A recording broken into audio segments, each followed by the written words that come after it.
नमस्कार साथियों, आप सभी का बहुत बहुत स्वागत है हमारी ऑनलाइन कक्षा में। हमने कारक पढ़े थे और कारकों में हम करण कारक तृतीया विभक्ति का अध्ययन कर रहे थे। इसके हमने अब तक 4 सूत्र पढ़े। साधक तमम करणम, कर्तरी करणयोस तृतीया और संयुक्ते अप्रधाने और येनांग विकार। यह 4 सूत्र हमने पढ़ लिए थे। अब आज हम अगला सूत्र देखते हैं। तो देखिए, कारक और कारक में भी करण कारक और करण कारक में विभक्ति होती है तृतीया विभक्ति। तो करण कारक तृतीया विभक्ति, ठीक है। और इसका सूत्र अब देखिए, इसका 5वां सूत्र देखते हैं। और सूत्र है इत्थम भूत लक्षणे। सूत्र है इत्थम भूत लक्षणे। यह सूत्र हुआ। सूत्र क्या हुआ? इत्थम भूत लक्षणे, यह सूत्र हुआ। अब यह सूत्र क्या कहता है, इसके बारे में जानते हैं। यह सूत्र कहता है कि लक्षणवाचक शब्द में या चिन्ह में तृतीया विभक्ति का प्रयोग होता है। तो इस सूत्र का अर्थ लिखते हैं। यह सूत्र कहता है कि लक्षणवाचक शब्द में या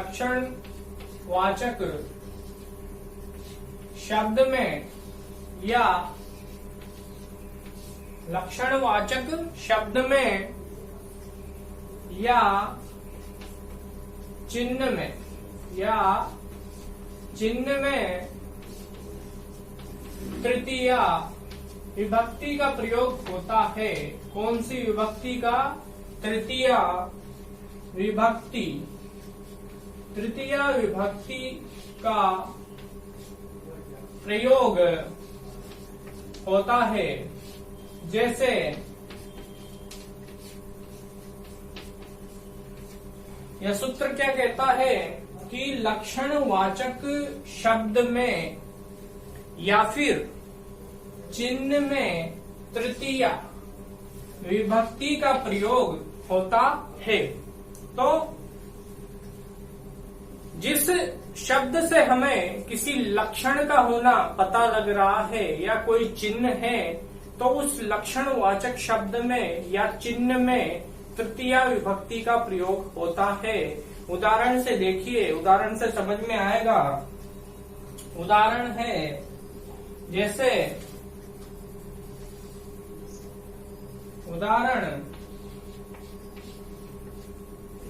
जैसे कोई व्यक्ति है और उसकी बहुत बड़ी बड़ी जटाएं हैं, तो उस व्यक्ति को देखकर हम कहते हैं कि यह तो सन्यासी है या तपस्वी है ना। तो उसकी जो जटाएं हैं वो क्या है? लक्षण है या चिन्ह है। तो उस लक्षण या चिन्ह में तृतीया विभक्ति का प्रयोग होता है। यह सूत्र कहता है कि लक्षणवाचक शब्द में या चिन्ह में तृतीया विभक्ति का प्रयोग होता है। उदाहरण देखिए, जैसे जटाभीः तापसः, जटाभीः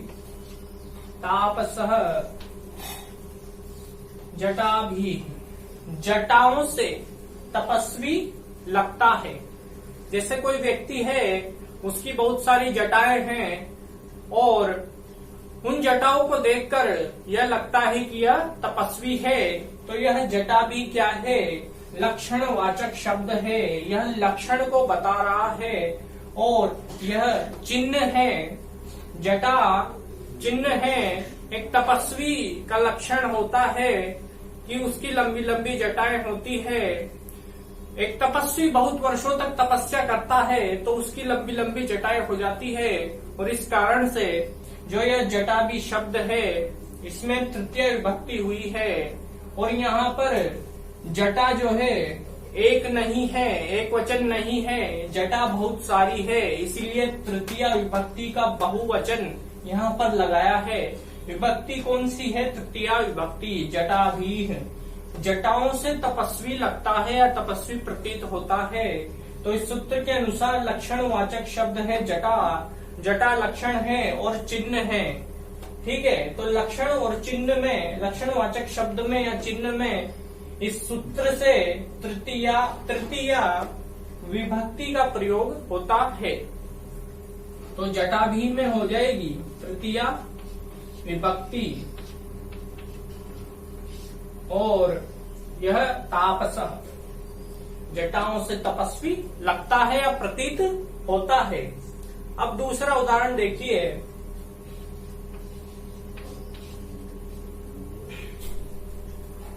जैसे कि शिखया पंडितः, शिखया पंडितः, शिखया पंडितः।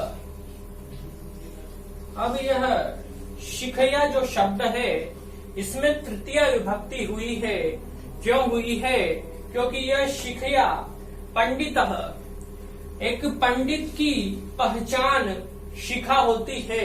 शिखा, शिखा को देखकर हम कहते हैं कि यह तो पंडित है, तो वह शिखा चिन्ह है या फिर लक्षण बता रहा है किसके?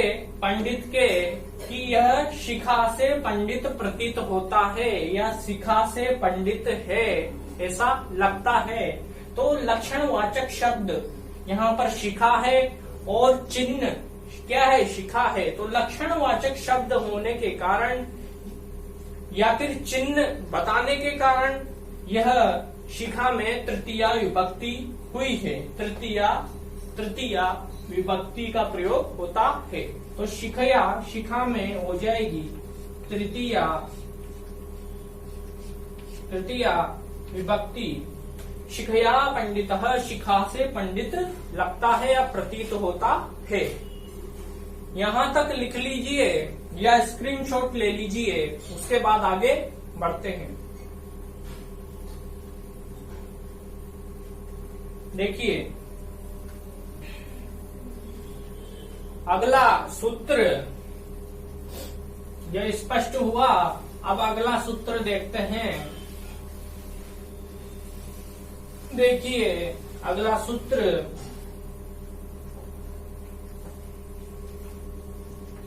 अगला सूत्र है हेतौ। क्या है अगला सूत्र? हेतौ, हेतौ। अब देखिए यह सूत्र क्या कहता है?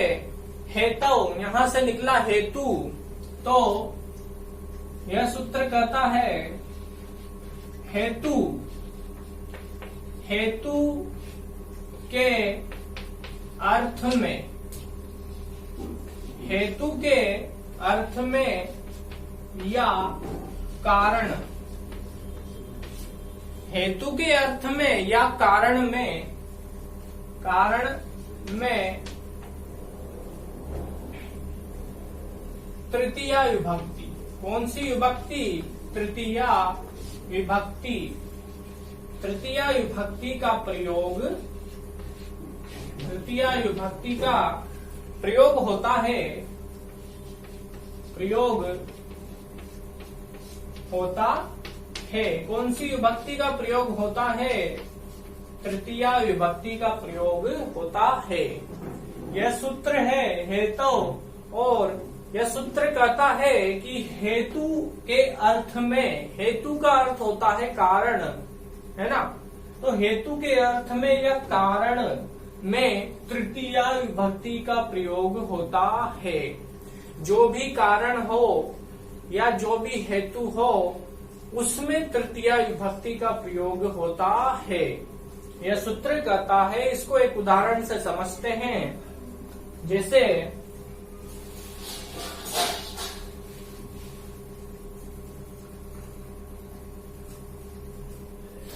जैसे एक उदाहरण है, अध्ययन के लिए रहता है। एक उदाहरण है, अध्ययन के लिए। किसके लिए? अध्ययन के लिए रहता है। अध्ययन अर्थात पढ़ना, पढ़ाई करना। अध्ययन के लिए रहता है, तो यहाँ पर अध्ययन के लिए रहता है, तो अध्ययन क्या है? अध्ययन कारण है, वह पढ़ने के लिए रहता है, अध्ययन करने के लिए रहता है। तो अध्ययन क्या है? हेतु है, कारण है। अध्ययन कारण है, और हेतु के अर्थ में या कारण में तृतीया विभक्ति का प्रयोग होता है। तो यहाँ पर पढ़ने के लिए रहता है, यह कारण है। पढ़ना कारण है, इसीलिए रहता है। तो कारण में तृतीया विभक्ति का प्रयोग होता है। तो इस कारण में यह क्या है? कारण, और इसमें अध्ययन में तृतीया विभक्ति का प्रयोग हो जाएगा, तो यह बन जाएगा अध्ययनेन। अध्ययनेन। और रहता है वसति। क्रिया कैसे होगी? वसति। इस प्रकार से क्रिया बन जाएगी वसति। और यह क्या है? अध्ययन क्या है? यहाँ पर कारण है या हेतु है, और इसमें अध्ययन में हुई कौन सी विभक्ति? तृतीया। कौन सी विभक्ति? तृतीया विभक्ति। तो यह हो गई तृतीया विभक्ति। और यह वसति, रहना, क्या है? क्रिया है। तो वसति क्या है? यहाँ पर क्रिया। इस प्रकार से यह वाक्य बना, अध्ययनेन वसति। ठीक है, अध्ययन के लिए रहता है। यहाँ से हेतु से एक प्रश्न बनता है कि हेतु के अर्थ में कौन सी विभक्ति का प्रयोग होता है? तो हेतु के अर्थ में तृतीया विभक्ति का प्रयोग होता है। यह हमारा उत्तर होगा। ठीक है, यह सूत्र भी हुआ, इसे लिख लें या स्क्रीनशॉट ले लें। अब अगला सूत्र पढ़ते हैं हम। देखिए, अगला सूत्र है अपवर्गे तृतीया। अगला सूत्र क्या है? अपवर्गे तृतीया। अब अपवर्गे तृतीया सूत्र के बारे में जानते हैं। अगला सूत्र है अपवर्गे तृतीया। कौन सा? अपवर्गे तृतीया। अब यह सूत्र देखिए, इस सूत्र के बारे में जानते हैं। यह सूत्र क्या कहता है? देखिए, बहुत ही महत्वपूर्ण सूत्र है। इस सूत्र का अर्थ देखते हैं। यदि अत्यंत संयोग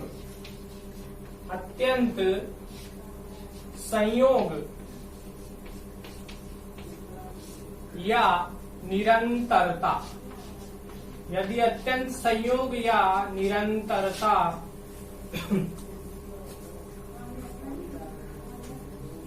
यदि अत्यंत संयोग या निरंतरता के अर्थ में, यदि अत्यंत संयोग या निरंतरता के अर्थ में फल प्राप्ति हो रही हो, फल प्राप्ति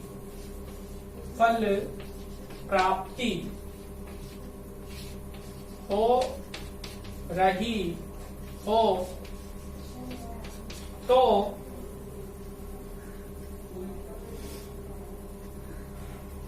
फल प्राप्ति हो रही हो तो कालवाचक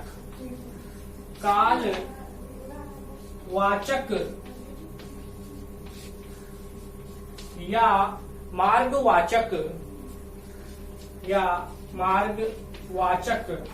शब्दों में, कालवाचक या मार्गवाचक शब्दों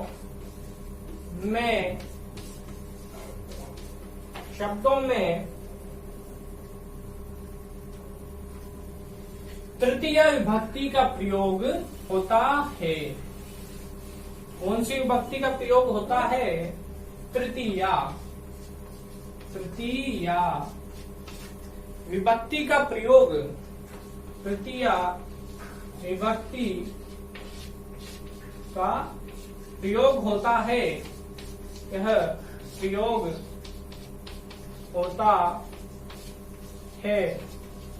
तो देखिए, अब यह सूत्र कहता है अपवर्गे तृतीया कि यदि अत्यंत संयोग या निरंतरता के अर्थ में फल प्राप्ति हो रही हो तो कालवाचक या मार्गवाचक शब्दों में तृतीय विभक्ति का प्रयोग होता है। अब यहाँ पर अपवर्ग यह शब्द है, अपवर्ग का अर्थ होता है फल प्राप्ति। अपवर्ग का अर्थ क्या होता है? फल प्राप्ति। और इसे समझते हैं जैसे कोई भी कार्य हमने आरंभ किया और जब वो कार्य पूर्ण हो जाता है तब हमें फल प्राप्ति होती है। जब कोई भी कार्य पूर्ण होता है उसके पश्चात ही हमें फल प्राप्ति होती है। जैसे अपवर्ग का अर्थ हुआ फल प्राप्ति या फिर कार्य समाप्ति, या फिर क्या कहेंगे? कार्य की समाप्ति। कार्य समाप्ति। जब कोई भी कार्य किया जाता है तो वह कार्य जब समाप्त होता है तो तब फल की प्राप्ति होती है, इसीलिए कार्य समाप्ति। ठीक है, या अपवर्ग का अर्थ होता है फल प्राप्ति। अब इस परिभाषा को एक उदाहरण के माध्यम से समझेंगे। जैसे उदाहरण है मासेन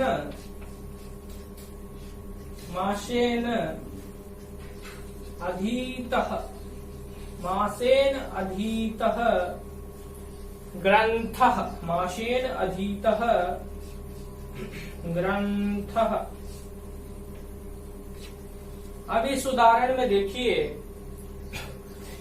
मास का अर्थ होता है महीना, एक महीना, और अधीतः का अर्थ होता है अध्ययन करना, और ग्रंथः अर्थात ग्रंथ।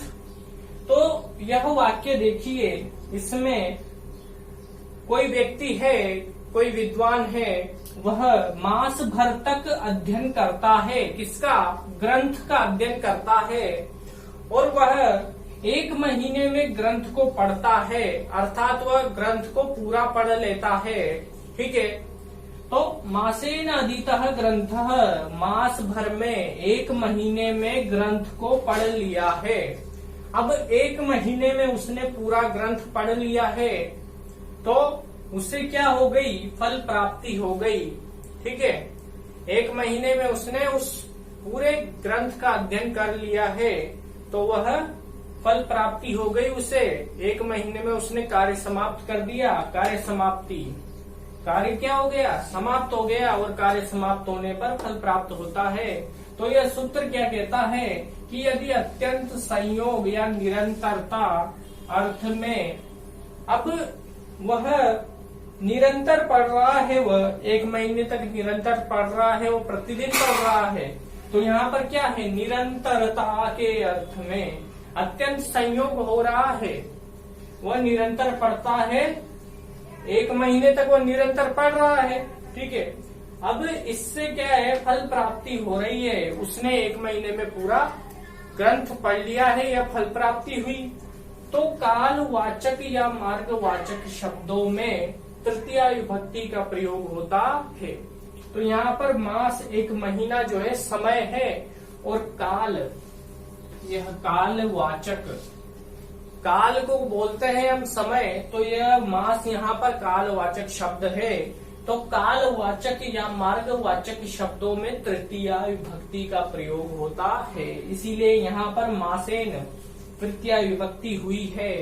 मास भर में एक महीने में ग्रंथ का अध्ययन करता है, एक महीने में ग्रंथ को पूरा पढ़ लेता है।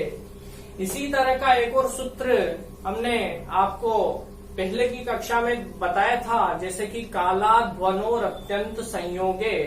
उस सूत्र के अनुसार भी अत्यंत संयोग होने पर या निरंतरता होने पर द्वितीय विभक्ति का प्रयोग होता है। लेकिन जब अत्यंत संयोग हो रहा हो और निरंतरता हो रही हो और उसके साथ ही फल भी प्राप्त हो जाए, तब तृतीय विभक्ति का प्रयोग होगा। जैसे यहाँ पर वाक्य होता कि 1 महीने तक पढ़ता है, तो वह 1 महीने तक लगातार पढ़ रहा है। तो अत्यंत संयोग या निरंतरता अर्थ में वह निरंतर 1 महीने तक पढ़ता है, तब उसमें द्वितीय विभक्ति का प्रयोग होता है यहाँ पर मास में।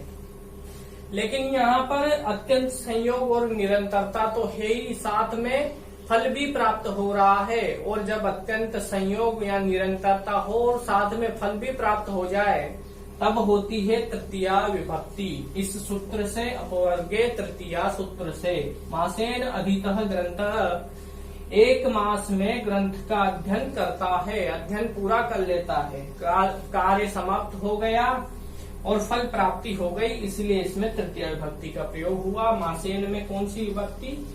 तृतीय विभक्ति। यह इस सूत्र का अर्थ हुआ, इसका उदाहरण हुआ। अब आप इसे लिख लें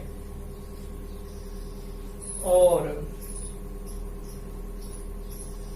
आज की कक्षा यहीं तक। अब हम मिलते हैं साथियों अगली कक्षा में। नमस्कार।